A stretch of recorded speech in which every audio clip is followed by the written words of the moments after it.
You are listening to the podcast that must not be named. I'm Melissa. I'm Luke. And we are reading Chapter 14, Norbert, the Norwegian Ridgeback. This chapter was 14 pages long and is 4.53% of the book. Luke, take it away on your summary.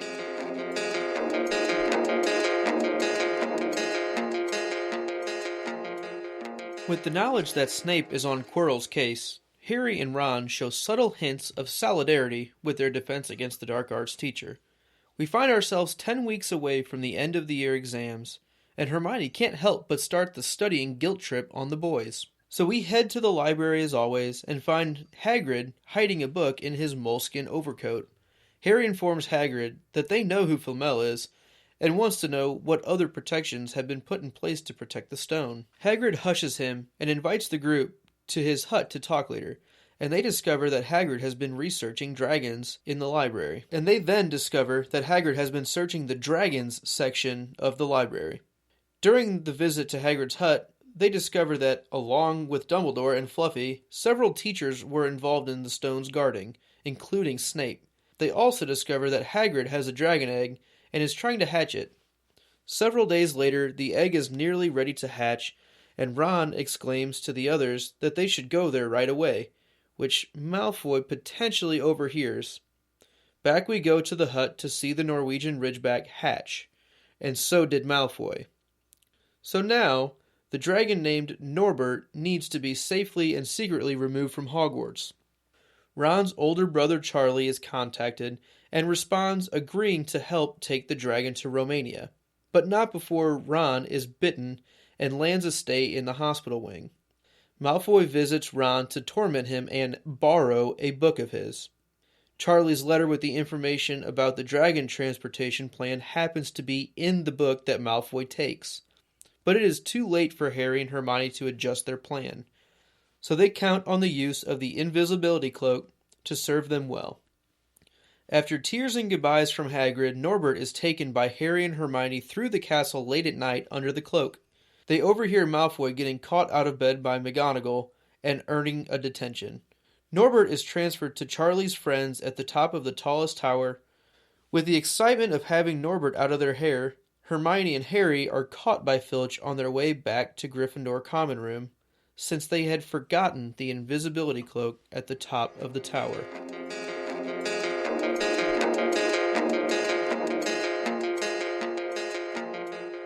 So we were introduced to a few new characters in this chapter. First and foremost is Norbert. Norbert, the Norwegian I feel like he Ridgeback. needs an exclamation point after his name. He's not just Norbert, he's Norbert! Norbert! The Norwegian Ridgeback. And we'll get into more discussion on Norbert in a little bit of time.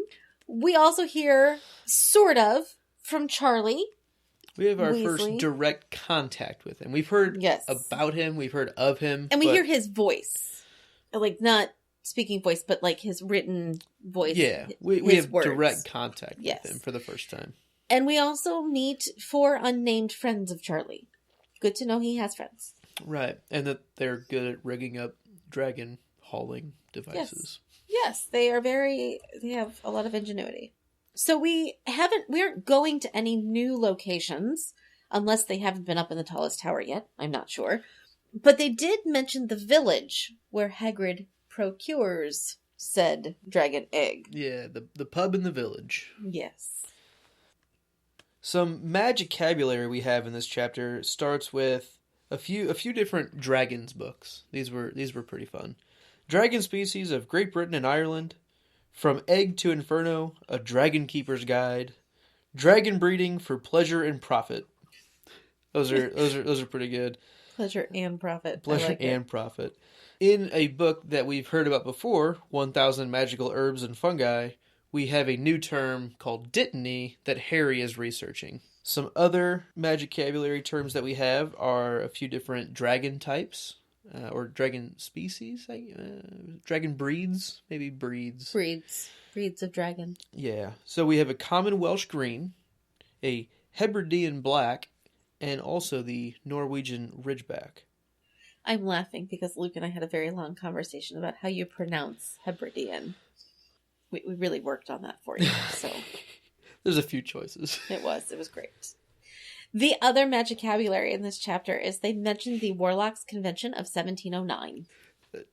That sounds funny. Like a convention. Like, It is. It's a wizards convention. Yeah. I mean, it's not necessarily Warlocks convention. Oh, sorry, Warlocks, because at that point it wasn't equal rights, so it was only the men. Yep, that sounds right. Oh man.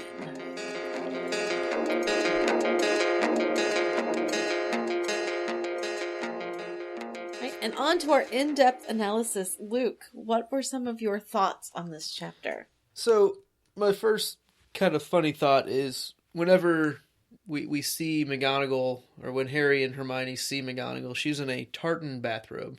I think that's kind of funny. It's the first real confirmation that, yes, she's Scottish. Other than her last name is McGonagall. Right, it's confirmation. Yes. Yes. I think that's pretty cool. And it's thrown in very subtly. Like, you're not going to notice it unless you're looking for it. Yeah, I was looking for it. Obviously. So my other in-depth note here is, what about the injustice of... It's one thing for Harry and Hermione to lose 50 points each or whatever. Yeah. I mean, they are pretty much the cause of this problem. Well, really, Hagrid's the cause of this problem. Let's be clear on that. But it's their plan. They're choosing to do things against rules that they know are in place. And they carried a dragon. Definitely like a large point loss. Sure. Completely acceptable. Definitely. But there's a real injustice from McGonagall that she takes 50 points from Neville and only 20 points from Malfoy. And I agree with you. And that goes back to the subjectivity we talked about several episodes ago of the house point system. Mm-hmm. And I just look at it as, like, if I have one kid, at my house, let's say one of my kids is, I don't know, leaving their shoes laying all over the house. Okay. And so I say, go put your shoes away. And they don't. Okay, you're grounded from all your electronic devices for a day. And then a second kid has their shoes laying all over the house. Okay, you're grounded from all your electronic devices for a day. But then a third kid who's heard me say, or within the same whatever, also has their shoes laying around the house. And you're like, I can't take it anymore. You lose them for a week. It's controlling your anger thing as the adult, because like not only was this kid out, and you done, and I'm just gonna go all in with this, the biggest punishment I can do, because I'm so done with you kids. I mean, I love you children, you're wonderful, but it's if it's just one person once, the first one, it's probably not going to be as bad of a punishment as all of a sudden you've got like this horde of children doing all of the same things. Do you think it could also be McGonagall setting the tone for Gryffindors? That it's more of a problem that her own students are out of bed than it is for a Slytherin? Like, yeah, 20 points that's a big loss. I mean, that's a pretty big loss right there. Because we saw, I see your point. I feel like if it had been... No, I don't. I hate to disagree with you, but I really don't. I see what you're saying in that she might be trying to really drive home a point for her own house. Translating her own disappointment in her own responsibilities. I really think it's one thing if it's one kid, but all of a sudden it's all of these kids. Because my guess would be she was thinking, man, I need to go back and take more points from Malfoy. That would be my guess, is that she would retroactively want to remove more. I get it. Maybe she wouldn't, because she would have seen that Malfoy was right. True. But that might just make her more mad. I know. And maybe that's what it was. But like he wasn't lying to her. Well, she still thinks he was lying. She thinks that Harry and Hermione came up with that big story. She doesn't think that Malfoy was lying to her. She thinks that Malfoy believed Harry and Hermione were doing that. Yes. So he wasn't lying to her. She believes that he believed that. Yes. And she pretty much says that. So back to your point, maybe Neville shouldn't have lost 50. I think Neville shouldn't have lost because 50. Because she even says he heard the story and... So it's almost the exact same thing as Malfoy. Mm-hmm. But that's where I'm thinking the difference is she was also disappointed. I think she lost her temper. And that's probably fine. And, yeah. Hey, you're all out. I'm just done. You're all getting the same punishment. I'll do that sometimes. Like, if there's a lot going on, I'm like, you know what? I'm not even going to sit here and figure out who did what and who's in charge of this and who's responsible for. You're just all doing something wrong. Mm-hmm. At the end of the day, you've all made a mistake.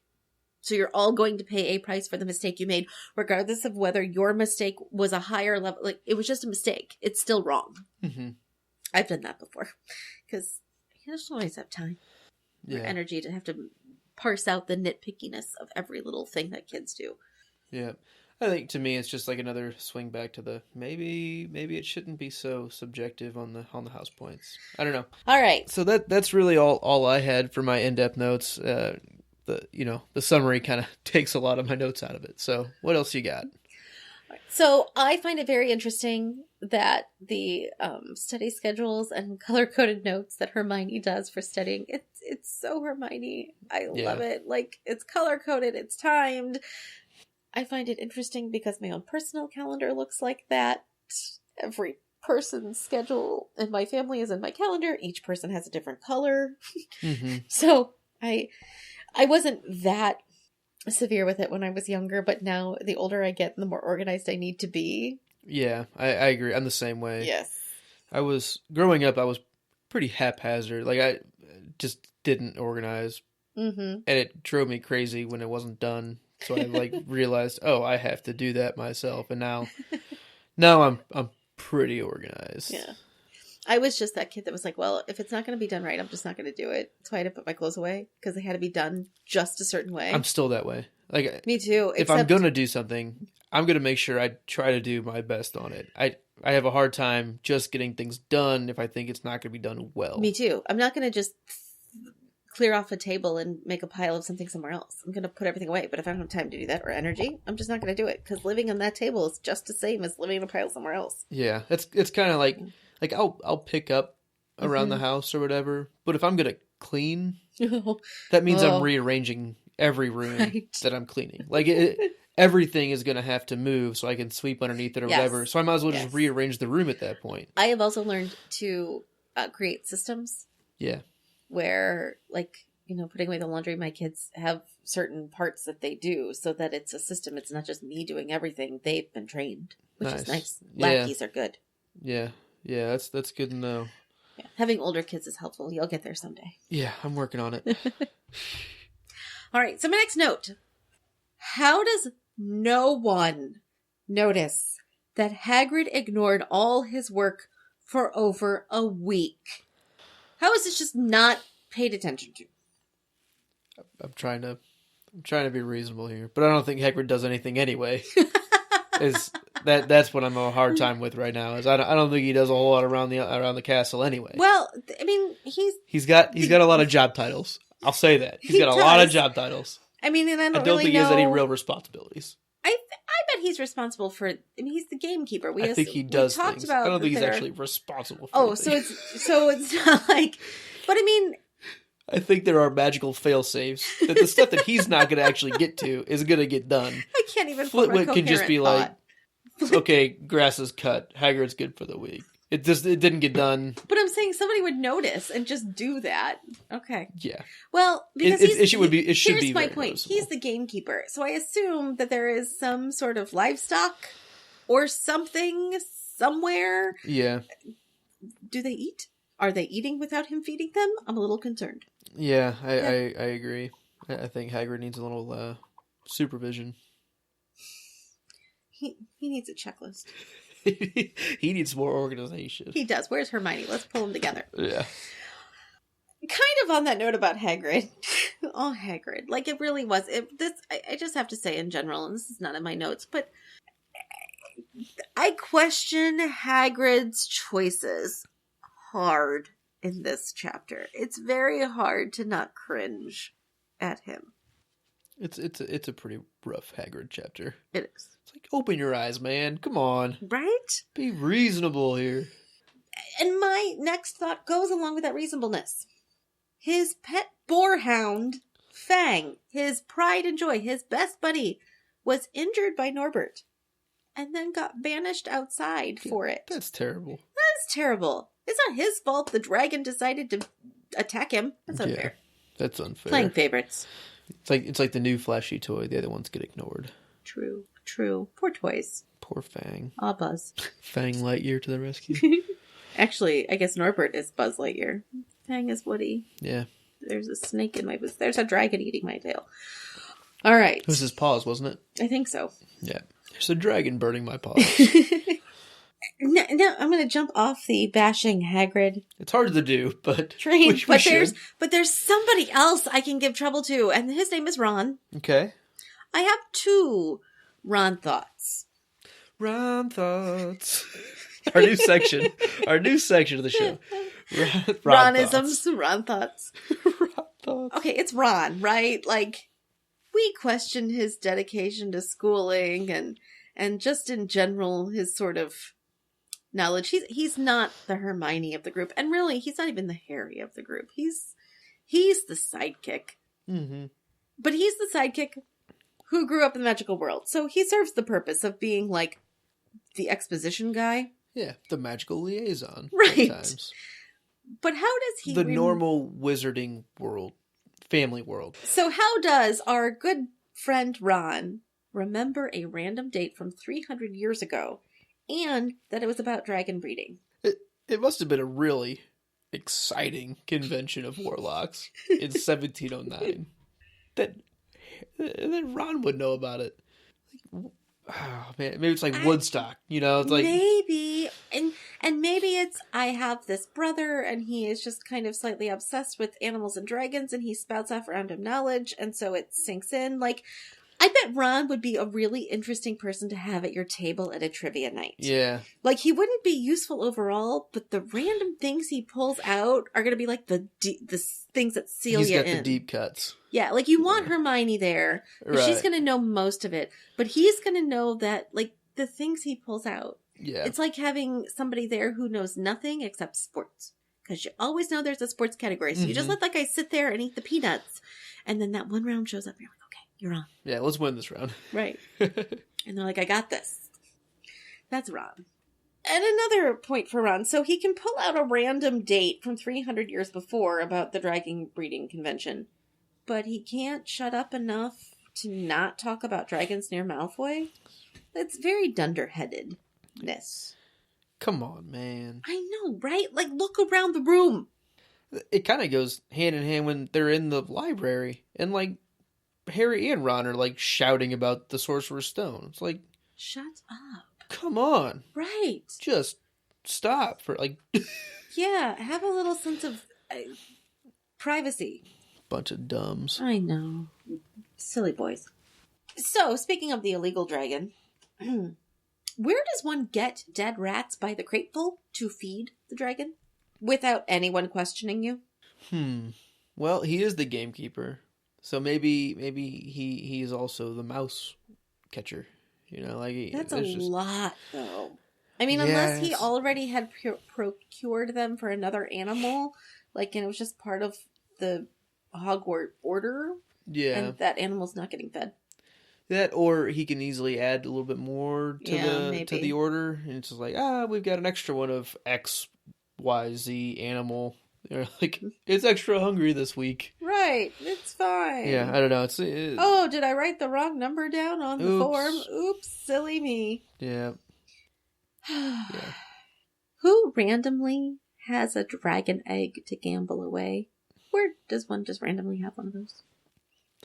You get a lot of funny folk in the Hog's Head. I suppose, but it seems like a very odd thing to just have. Yeah. And where would you get that? And where does it come from? And you can't just magic one up. Well, it comes from a dragon. Where? Because they're not supposed to be around. There's no Norwegian Ridgebacks. They're in Norway. They're Norwegian. But there are dragons around. But not that kind. Somebody's got to go through a lot of trouble to get that egg.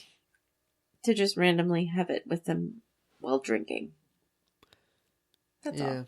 Yeah, no, it does. It seems a little fishy. I agree with that. I love the description of Norbert when he was first hatched. He was a crumpled black umbrella. I see it. Yeah, I can see it. Mm-hmm. It's a very good visual description. Yeah, with it all folded up, and I can see like the spines going down the wings and everything. And kind of frumpy and Yeah. the place. You can just see it's just like one to open up. Yes, but not quite yet because it's probably just right out of the rain, so a little wet and no, slimy. that's a great description for sure. A teddy bear for a dragon. Does Hagrid really have no sense of the actual needs of the animals he tends to? Well, we see him neglecting Fang. Yes. Fluffy just stays in a trapdoor room. Let's go with first he has a 3-headed dog. Yeah. That doesn't seem very typical. He was enormous, so it seems like he's being fed well. But one would hope. Yeah. He is trapped inside. I don't know. This might come back to why does Hagrid have the jobs that he has? It might just be because he's large and has no place. Right, but he himself is less likely to be injured by the animals because he's large. Maybe. I don't know if he's necessarily good with animals. Maybe. He does seem to do his research. You know, he did a lot of research about the dragon. Yeah, but look at how out of place he felt in the library. How often does that happen? Yeah. Maybe he was just being sneaky. Yeah, I think he just got it. Wasn't expecting to be caught. So my last kind of thought is, Malfoy is just annoying. I know that's one of our common themes, but the boy needs a hobby or some friends. I don't know. He's driving me crazy. He's got a hobby. Harry watching. I mean, that's it. That's all he does. He's a stalker. Pretty close. I mean, at least that group. I mean, he goes out of his way, it seems like, that we talked about last chapter, to sit right behind Ron and Neville and Hermione to give them trouble. True. I don't know. He seems a little obsessed. Yeah, he needs something else to do. Yeah. He needs to join Gobstone's Club or something. There you go. Yeah. Sounds good. All right, Luke, let's move on then to your 5 burning questions.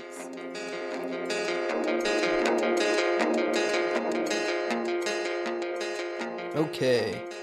What part of the library do you want to spend the most time in? Not including the restricted section, I guess. I like fiction, so I would want to read the, wizard fiction books. Wizard heroes or some kind of... Sure, or just Merlin. Tall tales of the ancient whatevers, They probably do have a pretty good, Arthurian legend section. Right. That would be pretty interesting. Yeah, I want their novels. Sure. Yeah, no, I'm How with about you. I think I'm going to say the same thing. I think I would definitely want to check out the, medieval fiction type stuff. I think that'd be pretty interesting. There's a lot of similarities between parts of what we've seen about the wizarding world already that's very medieval and things, but I would like to see, a novel about, some kind of knight with magic, Arthurian Merlin stuff. That'd be pretty interesting. Doesn't a broom ride from the UK to Romania sound like a really long trip, especially when you're holding a dragon between 2 brooms? That was 4 brooms. Was it all 4 brooms that they rigged up? In my brain, it was always... I don't know if it necessarily says it specifically. Let me double check, but yeah. But in my brain, I've always seen it as a 4-point harness, one on each corner of the box. I think it sounds very uncomfortable because I know I don't like sitting in a car for very long because my legs get stiff and I, have to kind of move and shift. Mm-hmm. But a broom has even less sort of give than a car seat. Less flexibility on how you can sit. Yeah, it just doesn't sound very comfortable. Plus, if it rains, if it's dark, you don't want people to see you flying with the giant thing. And is it a wooden crate that he could burn up? So it says, Charlie's friends were a cheery lot. They showed Harry and Hermione the harness they'd rigged up so they could suspend Norbert between them. They all helped buckle Norbert safely into it, and then Harry and Hermione shook hands with the others and thanked them very much. So it doesn't say, but it does say that there's 4 of them, and they were going to hold it between them. So yeah, It seems like all 4 of them are kind of sharing the load, which means you also can't fly too far away from the other. Or higher or lower. Yeah, you really have to be very synchronous, which over that kind of a distance midnight could be pretty uncomfortable. And I'm assuming they're probably young 20s, so the overnight thing is not going to be terrible, but it sounds like a lot of work. Yeah. The flight itself probably sounds fun. Like if it was just you and like 3 of your buddies, you're like, oh, let's take a Right. road trip. Let's take a broom trip. That sounds like a good Right. time. And Yeah. then it's like, oh, we get started with this dragon. Like, cool, we have a dragon with us, but Thanks a lot, Charlie. Man. Sure, thanks for signing us up. right, No problem. yeah, we'll make you pay for it. Mm-hmm. Do you think Hagrid just wants to tell the kids at this point about the protections? Harry starts asking him a question. He clearly knows what he's asking him, and just says, "Just come over to my house tonight. I'm not going to tell you, I'm not promising I'll tell you anything. Except I'm going to tell you stuff. I'm pretty much just going to tell you." I mean, come on, Hagrid, really? Oh, I don't really have an answer for this because I don't even know if he has any sense of like the right and wrong of that. It leads me to question, who does Hagrid talk to regularly? And I don't mean that in a judgy kind of way. Well, not Fang right now because he banished him outside. Yeah, no, obviously not Fang. Really not anybody because he's not leaving the house. But in general, like in his just everyday world of Hogwartsness, Mm-hmm. does he talk to other kids? Are there other students that he's friends with? We know he was friends with Lily and James. So does he befriend kids often, or were they special to become friends with him, Mm-hmm. which then leads Harry to be special to become friends with him? Does he hang out with the other teachers? Does he, like... Him and Filch don't get along. I mean, No. he's already Yes. said that. So what's his world? Because if he has that much fun there and he likes it there and it's that wonderful... You would think he has more people What's the around him. connection Because he he's seems having? like he's not a hermit. He's Right. very social. Mhm. He's very sociable, and yeah, I mean, it seems like he would have to fulfill that somewhere. So maybe there are older students that we just don't see that he gets along with well or Yeah. whatever, and maybe a couple of the teachers, maybe him and Sprout get along well, the herbology teacher, I bet there's a True. few outlets for him, but Okay. he's just so busy with all of his work that he has to do that he can neglect for a week. That he just doesn't have time. Sorry, Hagrid. It's so funny. So, do you think Madame Pomfrey knows it's a dragon bite? Yes. Yep, I think have so, no more too. information on the subject. I- Just yes. I think of course she she knows does. as well. She seems like she's I don't know. We don't know a whole lot about her, but she seems to just focus on what her job is. She doesn't seem like she's interested in getting kids in trouble necessarily, but she knows. She probably sees a lot more of Yes. what kids get into than what the teachers find out about. I think she keeps a tight lip on some things. Well, and I think you'd almost have to be in her position because if the kids know that if I go to you, you're going to rat me out, They're not gonna they're not keep going to coming go back. to you, and that's going to end up being worse for their health. So, nope, Yeah. I'm not going to say anything. Unless it was like a truly safety, issue. Right. Like, why is this still, like, this keeps happening? Right. Something I have to talk to Dumbledore However, or somebody. I would really like to see her logbook Yeah. or hear her like recount. Hey, remember the time? Yeah. I'm sure she's seen some real interesting See, now stuff. that would be a funny memoir to read. I agree. That would be That- interesting. that's what I would read in the Pomfrey's, library. I guess logbook or Tales of the Hogwarts hospital Infirmary. wing. Yeah. Yep. Yeah, that's funny. That'd be good. So I'm gonna prelude this question with a quote from the book. Not until they stepped out into the cold night air did they throw off the cloak. Glad to be able to breathe it properly again. Hermione did a sort of jig. Malfoy's got detention. I could sing. Does it seem out of character for Hermione to do a jig and sing? Or is she just coming around that much now? I don't think it's either of them. I Okay. think they were under such a huge amount of stress with trying to, one, hide the dragon, and two, convince Hagrid to get rid of the dragon, three, arrange a way to get rid of the dragon, four, Ron getting hurt by the dragon, five, sneaking the dragon up at midnight. Like, I think it was that slap happy thing that happens when you're finally, like, over the hump Mm-hmm. of a big ball of stress. Sure. Okay. It's a release. Yeah. No, that's well said. So not necessarily out of character, but definitely out of the ordinary.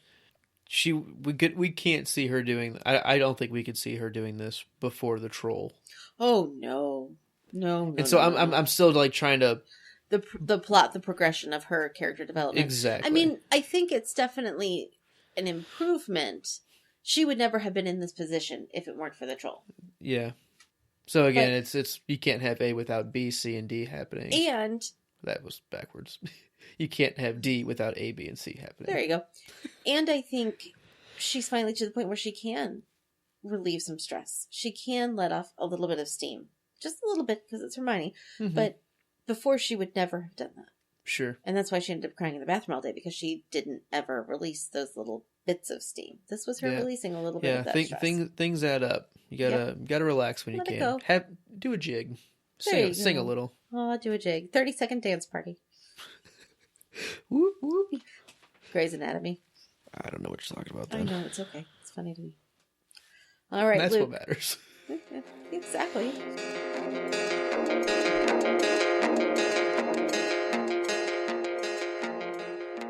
All right, so what was, for the chapter superlatives, what was your favorite line?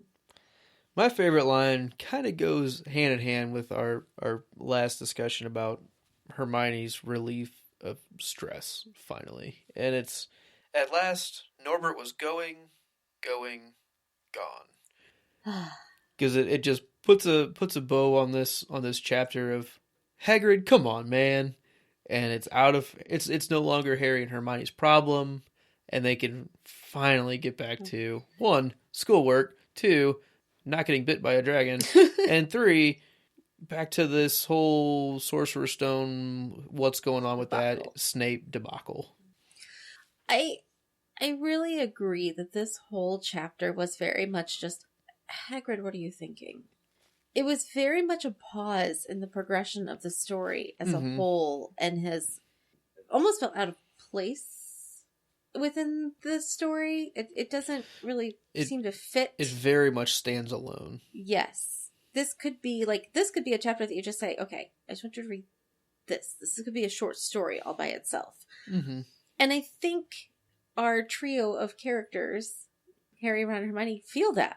It's kind of like, okay, you've like put our year and everything that's been cruising, like we've just stopped and we're stuck in this like bubble. Right. It's like if you get sick for 2 weeks, all of a sudden your whole world kind of comes collapsing down and you can't do anything other than just be sick, and it's awful.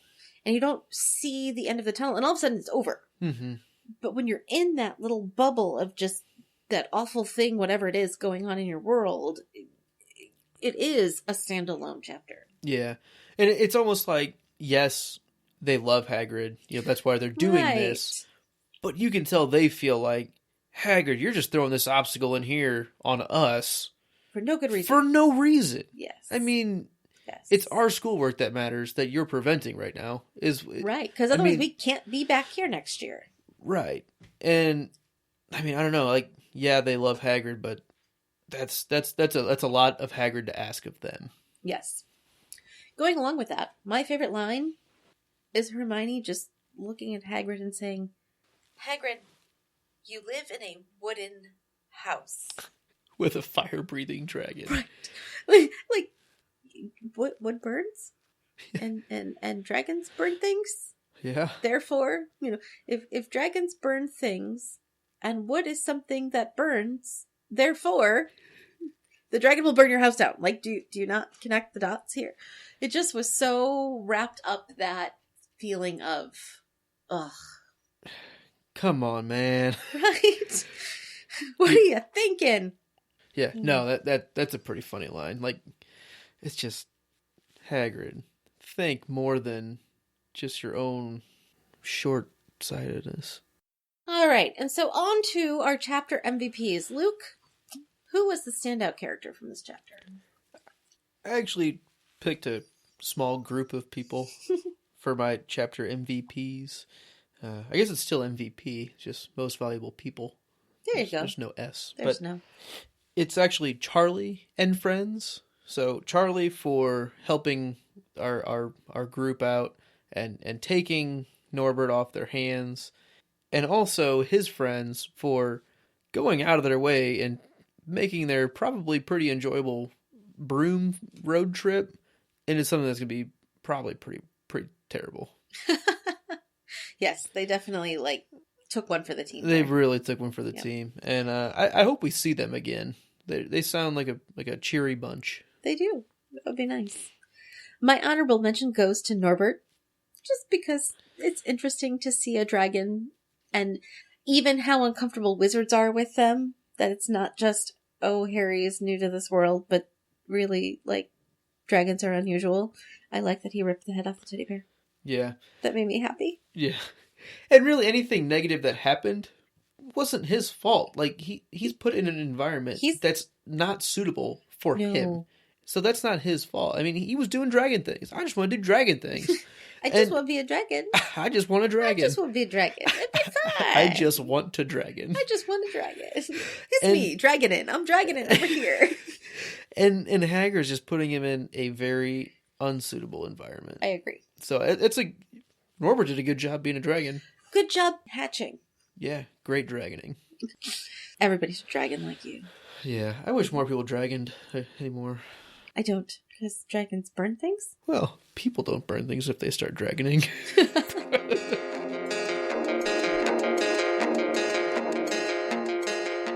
And that is it for this week's episode. We appreciate you listening to us drone on about dragoning. We will talk at you again next week when we discuss Chapter 15. The Forbidden Forest. In the meanwhile, if you have any questions, comments, or would like to join on with dragoning, you may find us at Twitter at NotNamedPodcast. You can go to our website at thepodcastthat.com, or you can email us at thepodcastthatmustnotbenamed@gmail.com. We'll see you in 7 days. Thanks.